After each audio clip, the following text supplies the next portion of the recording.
Hello,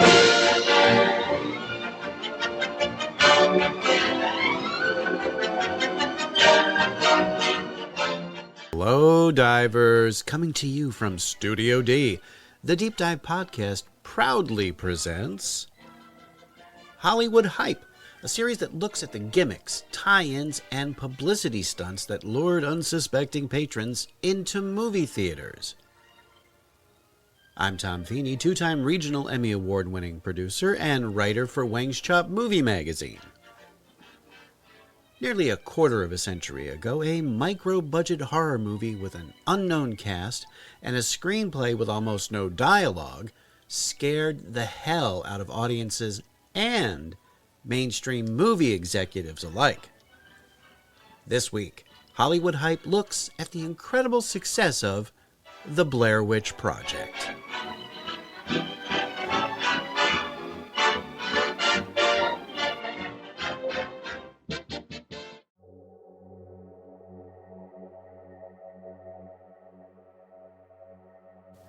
In the late 1990s, the horror film landscape wasn't looking all that great.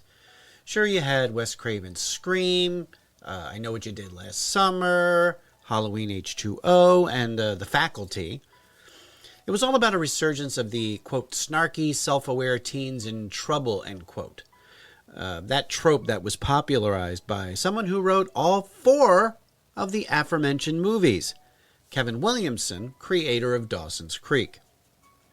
Now, while all those movies have their fans, it seemed like there needed to be something new, something different, something unexpected. And that something came from the minds of two film students, Daniel Myrick and Eduardo Sanchez. Both had very strong ideas about the horror genre, and both agreed that some of the scariest things they had ever seen were footage of so-called real paranormal events in 70s-era TV shows, like In Search Of.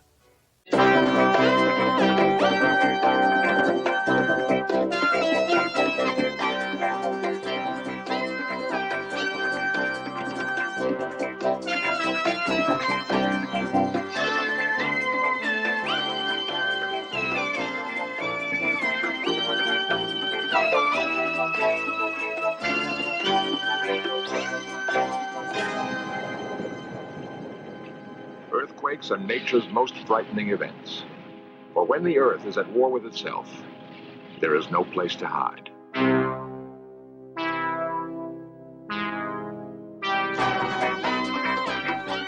This series presents information based in part on theory and conjecture. The producer's purpose is to suggest some possible explanations, but not necessarily the only ones, to the mysteries we will examine.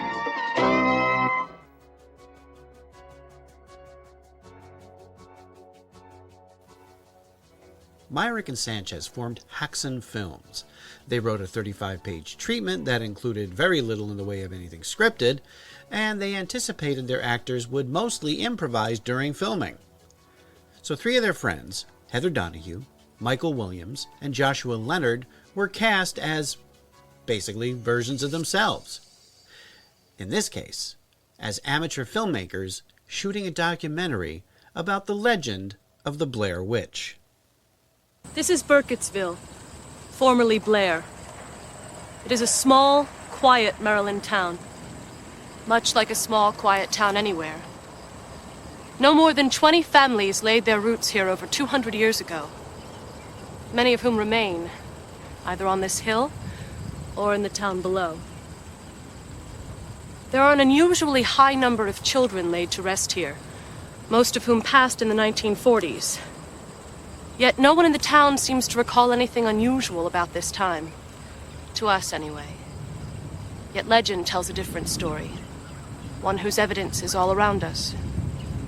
Etched in stone. It's interesting to note that although many have seen the film, or at the very least heard of it, not many really know much about the lore behind it.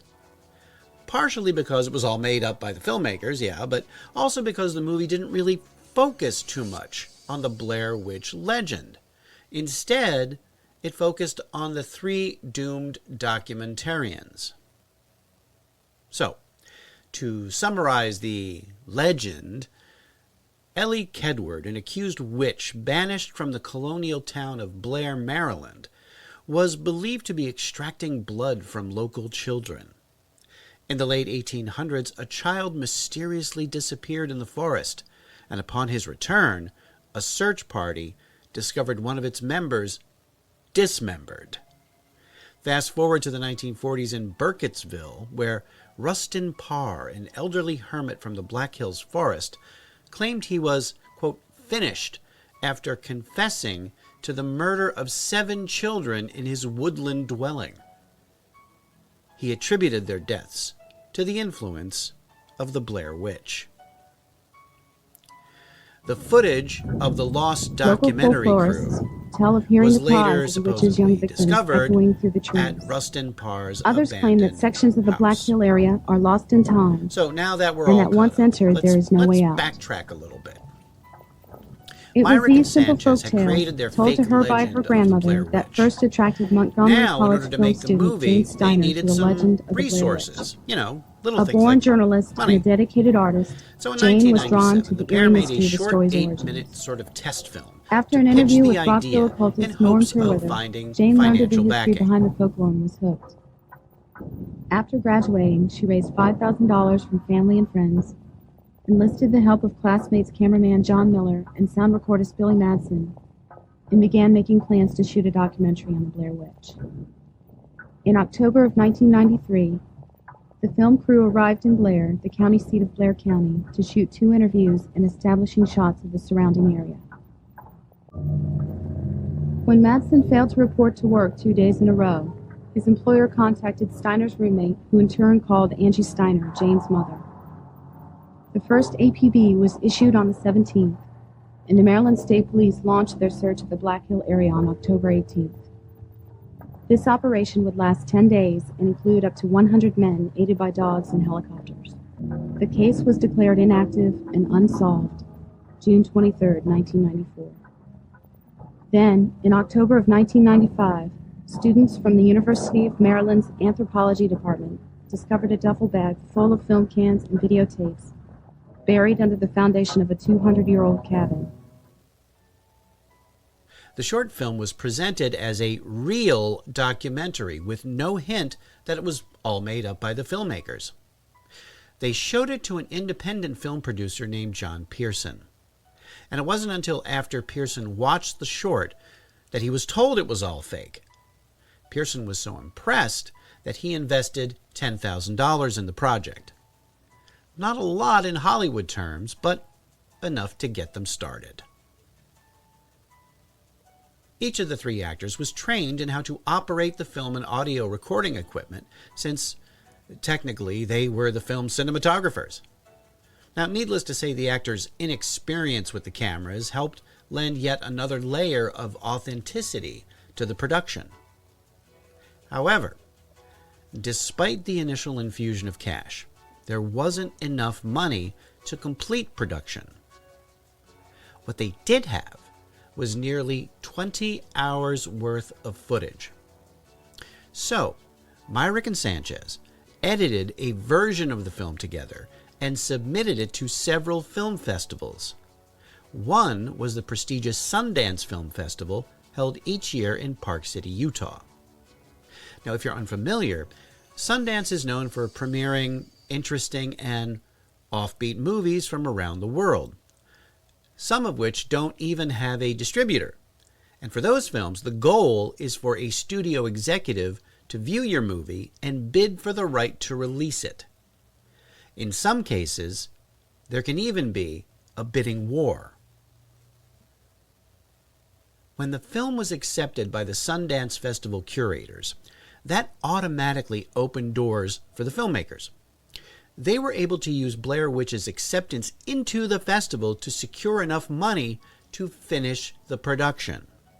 Now, mostly, that entailed taking their raw footage, shot on both 16mm film stock and a high-8 analog video camera, then transferring the material to 35mm film for theatrical movie projectors.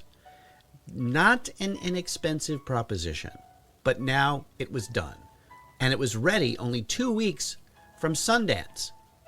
So, they were ready for Sundance, but Sundance was not ready for the Blair Witch Project. Myrick and Sanchez were determined to own Sundance. With what was left of the money after the film transfer, the filmmakers had realistic missing posters made featuring the 3 actors and plastered them on pretty much every surface in Park City. The gimmick worked.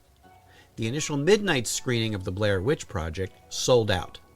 And as expected, there were studio execs in the audience. An audience that, no surprise, went crazy for the film, debating it well after the screening, seeing if it was real or not. Nearly all the major independent distributors, including Miramax, wanted to bid for the movie. 90 minutes after the screening was over, at 3 a.m., Myrick and Sanchez got a phone call from small independent distributor Artisan Entertainment. They offered the filmmakers a reported $2 million for the rights to Blair Witch. It was the deal of a lifetime, and of course the 2 young filmmakers took it. Artisan not only had the resources to distribute the movie, they also had a plan. The folks at Artisan knew that they had something really special on their hands, and they wasted no time and got busy working on what would be a revolutionary ad campaign to get their target audience interested in the film. Their goal was to give audiences a way to dig into the whole backstory of the film. So, taking unused footage from the original shoot, they crafted a realistic mockumentary called Curse of the Blair Witch. It ran on the Sci-Fi Channel in the summer of '99.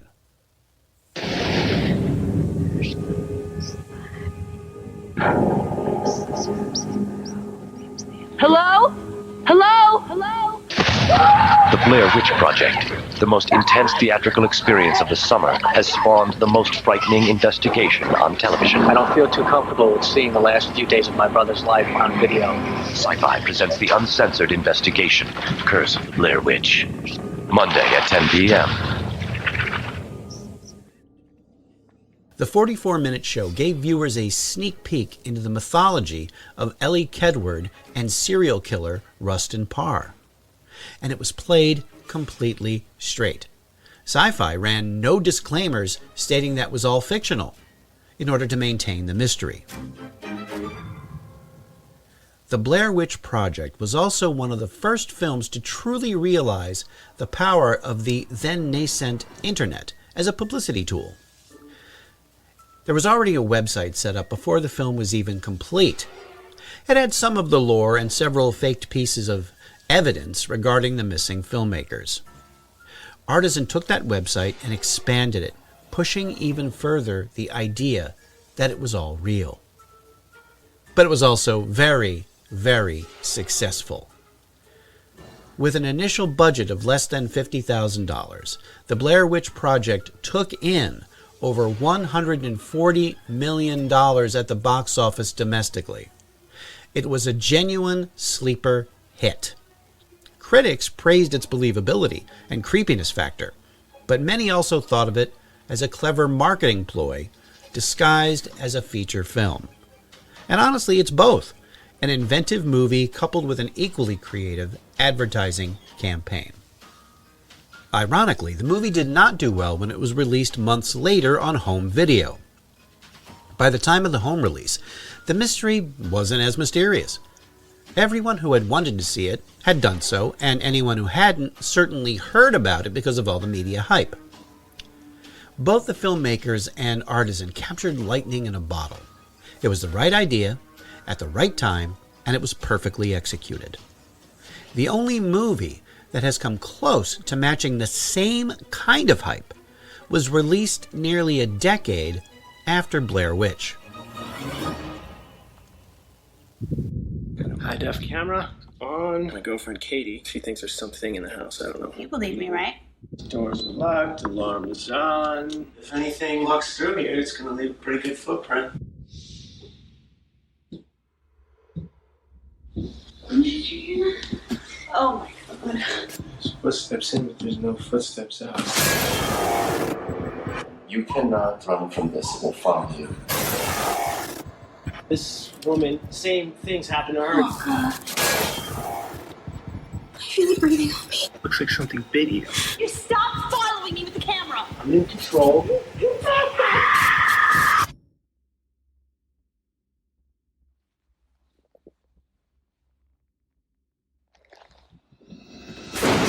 Paranormal Activity, rated R. Please, please, please, please, please. You demanded it. Now playing in theaters everywhere. 2007's Paranormal Activity, made on a micro budget of only $10,000, became a surprise smash hit for Paramount Pictures.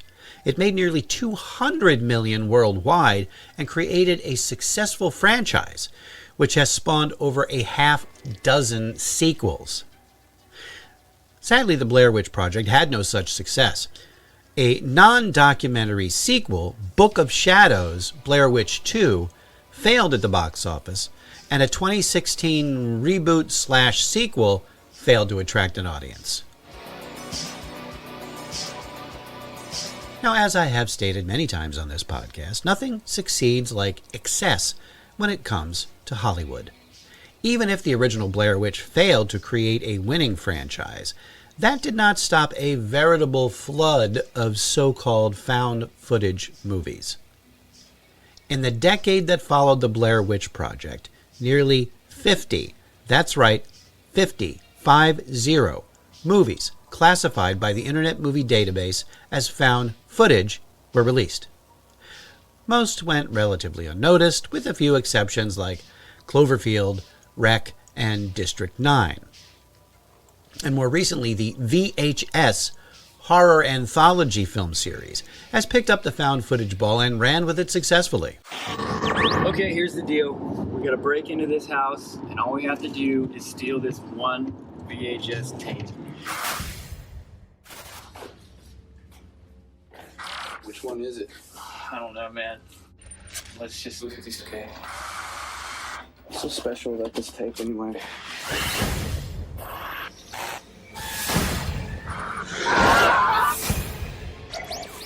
What was that? You're all gonna die up here. My apartment's haunted. It's not haunted. I'm sure there's a reasonable explanation.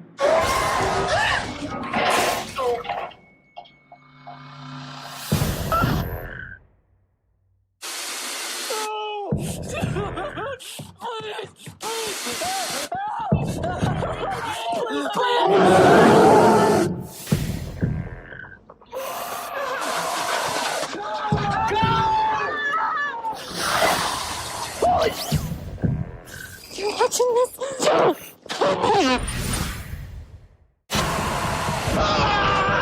Guys, come on!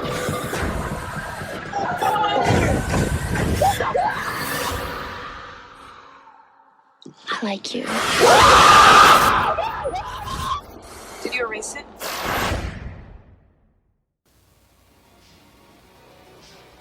While the Blair Witch Project wasn't the first movie to try to convince an audience that what they were witnessing on the screen was real and not fiction, it certainly stands apart as an example of the genre done well. It also serves to illustrate how a carefully thought out and unique ad campaign can turn a modest movie into a veritable blockbuster.